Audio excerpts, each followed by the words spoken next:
นี่คือบาโบบาต้นบาแจ๊บพี่น้องที่เพิ่นได้ออกเงินเนาะจำนวนหนึ่งว่าซั่นจะเพื่อมาเฮ็ดกิจกรรมและซื้อชุดกีฬาให้เด็กน้อยขอบคุณหลายๆเด้อทางผู้ใหญ่ใจดีและงานที่ไปทำงานในประเทศไทยเนาะยังบ่ลืมมันเกิดนี่คือความมีน้ำใจ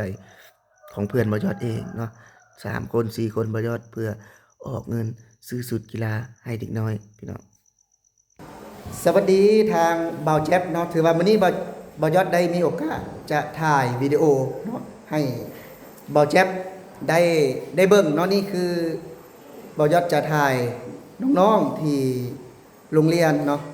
ประถมพลเดือว่าซั่นจะเป็นโรงเรียนชั้นประถมเนาะเป็นอยากจะเอาสุดกีฬาเนาะมามอบให้แล้วก็อยากถ่ายให้ภาพบรรยากาศที่แบบว่าเป็นที่แบบว่า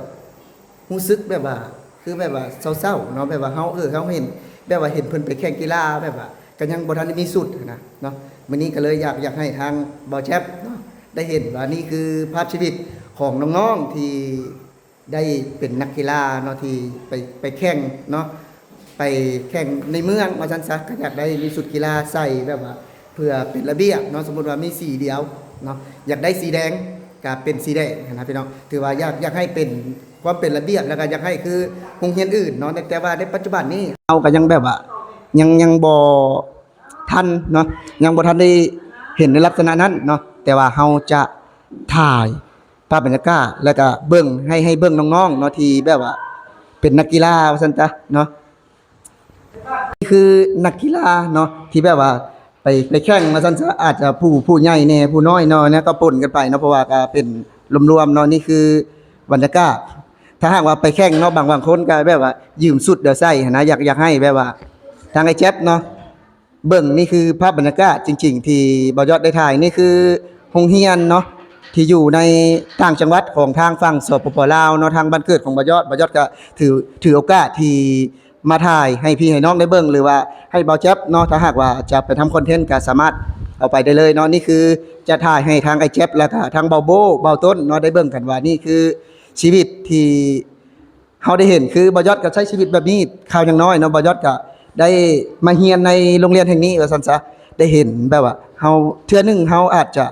มีเงินบางส่วนหนึ่งเฮาก็อยากมาซื้อชุดกีฬาเนาะให้น้องๆแบบว่าได้ไปสานฝันเนาะหรือว่าเฮ็ดให้โรงเรียนแบบว่า มีหน้ามีตามากขึ้นเนาะอันนี้ก็เป็นภาพบรรยากาศของน้องๆเดี๋ยวคลิปนี้เนาะบ่ยอดก็จะถ่ายน้องๆแล้วก็จะถ่ายภาพบรรยากาศโรงเรียนเนาะแต่ว่ามื้อนี้เป็นอย่างเพิ่นคือบ่ได้สุดบ่ได้ใส่ชุดขาวเนาะหลายคนก็สงสัยนั่นก็คือเพิ่นเป็นคือออกให้งานเนาะทางภาษาลาวคืออาจจะแบบว่าทางฝั่งไทยบ่ยอดก็บ่ฮู้ว่าเพิ่นว่าห้องมื้อหยังเนาะมื้อนี้แต่ว่าคืออยู่ลาวคือออกให้งานนั่นก็คือแบบว่ารีแลกซ์ไปน้องไปใส่ชุดหยังมาก็ได้คือแบบว่าอาจจะทำอนามัยโรงเรียนเนาะนี่คือภาพบรรยากาศเนาะนักกีฬาได้ก็อาจจะบ่แม่นทุกคนเนาะแต่ก็เป็นภาพบรรยากาศเนาะนี่ก็คือเฮียนก็จะประมาณนี้เลยพี่น้องนี่เนาะประมาณนี้เนาะเอาขอบใจ FC นะขอบใจเพิ่นนะนี่คือสุดพี่น้องสุดของเด็กน้อยเนาะที่ยืมกันเนาะซึ่งว่าเป็นสีเดียวกันก็โอเคพี่น้องบางคนก็บ่แม่นสุดกีฬาโดยซ้ำไปและบ่ยอดก็ดีใจเนาะที่เพื่อนๆแบบว่าเห็นไอ้กิจกรรมหรือว่าเห็นเด็กน้อยเหล่านี้เนาะบ่มีชุดกีฬาใส่ที่ที่เพิ่นก็จะซื้อชุดแล้วก็จะมามอบให้เนาะทางบ่โบว่าต้นบ่แจ๊บที่เข้าใจเนาะแล้วก็เห็นใจนักเรียนในเขตบ้านบ่ยอดว่าซั่นซะเนาะที่อยากได้ชุดกีฬาเพื่อไปแข่งขันเป็นเป็นชุดที่เราจะมอบให้ทางโรงเรียนแล้วเด็กน้อยได้ใส่บ่ได้ใส่พี่น้องเพิ่นก็บอกบ่ยอดอีกเนาะว่าเพิ่นจะเก็บได้ให้มันได้3-4ปีเนาะเอาไว้ไปแข่งขันแต่ละปีเพราะว่าถ้าหากว่าคือเพิ่นบ่ทันได้มีชุดแบบว่าเป็นของโรงเรียนนะพี่น้องเป็นชุดกีฬานะเพิ่นก็บ่มีเนี่ยนะตอนนี้เนาะมีแต่รองเท้าว่าซั่นซะที่ เพิ่นมาบริจาคให้เพิ่นมามอบให้เนาะเป็นมีแค่รองเท้า แต่ว่าสุดยังบ่มีถ้าหากว่ามีเพิ่นก็จะได้มาเพิ่นก็ซักเนาะซักแล้วก็เก็บเข้าไว้สร้างหรือว่าเก็บเข้าไว้ตู้เพื่อปีหน้าอยากใช้ก็เอาออกมาให้นักเรียนใช้เพื่อไปแข่งขันเนาะเพราะว่าการแข่งขันพี่น้องแต่ละปีเนาะก็ค่อนข้างที่จะใช้เงินนั่นแหละพี่น้องเนาะเพราะว่าเติมน้ำมูกน้ำมันหรือว่าจ้างรถเข้าไปเนาะอย่างมื้อนี้ก็เพิ่นก็ไปแข่งขันเนาะเพิ่นก็ไปแข่งขันแต่ว่าบ่ยอดก็บ่ฮู้ว่าแพ้หรือชนะเนาะยังบ่ได้โทรเช็กเห็นเพิ่น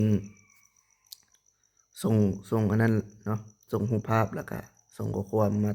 มาหาบ่ยอดเนาะทางครูเพิ่นนั่นแหละครูสอนประถมอะเนาะเพิ่นได้ไปแข่งขันอยู่ธาตุเมืองเก่าถามว่าบ่ยอดคิดเห็นไปใดเนาะกับเรื่องราวนี้บ่ยอดก็คิดเนาะคิดแบบว่าในสิ่งที่โรงเรียนอื่นเนาะหรือว่าโรงเรียนในเมืองหรือว่าแม้แต่โรงเรียนไทยเองที่แบบว่าเรื่องตรงนี้บ่เคยยากแล้วก็บ่ได้เคยที่แบบว่าจะลำบากบ่ได้เคยที่จะยุ่งยากในตรงนี้เนาะเพราะว่ามีทุนจากรัฐบาลซัปพอร์ตแต่ทางฝั่งลาวบ่ได้มีพี่น้องแม้แต่โรงเรียนเนาะแม้แต่โรงเรียนก็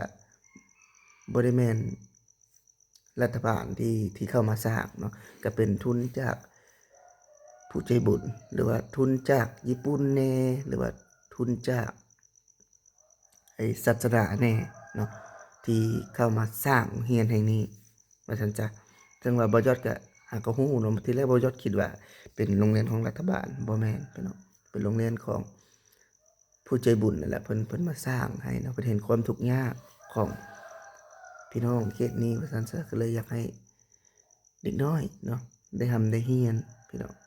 บ่แม่นเรื่องแปลกเนาะซึ่งว่ามีผู้ใจดีผู้ใจบุญเข้ามาก็บ่ยอดก็ดีใจเนาะก็ขอบคุณทาง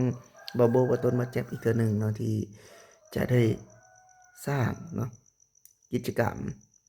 ร่วมเนาะร่วมกันว่าซั่นซะก็เป็นสิ่งที่เราได้เห็นบ่อยๆอยู่ในฝั่งสปปลาวเนาะและคนไทยเพิ่นอาจจะบ่ค่อยได้เห็นเนาะก็บ่เป็นหยังเนาะบ่จัดก็คือว่าหั่นล่ะการซัปพอร์ตเนาะหรือว่าการเบิ่งแยงเนาะมันก็บ่ทั่วถึงพี่น้อง